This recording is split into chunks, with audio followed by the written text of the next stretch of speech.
This is an add-on test of the display data test for the main control unit of the Tetris clone project. So what the display data test did not test was the data transfer rate of the SPI communication. So this add-on test is meant to show that it is indeed operating at 500 kilohertz. So just to run over the setup of the display data test, the Raspberry Pi is connected to an HDMI display. We are seeing the desktop right now. The Raspberry Pi is booted up.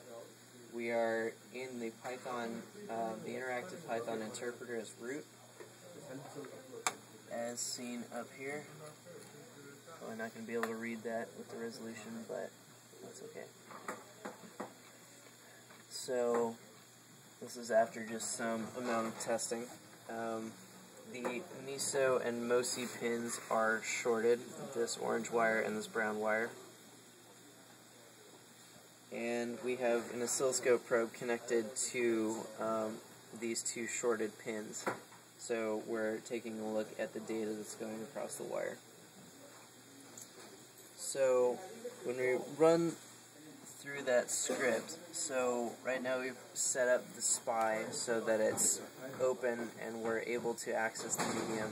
So this is doing a transfer, as in the display data test before this.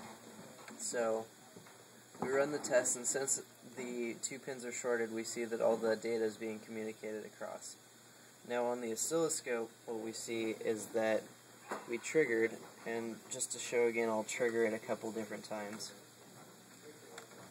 Data actually looks pretty clean and it's not changing very much.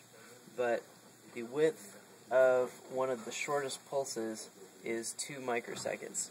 Now doing the math, that means that it's a 500 kilohertz signal if it's able to transmit 1 bit in that 2 microsecond amount of time. So that's just confirming that the data is being sent at 500 kilohertz.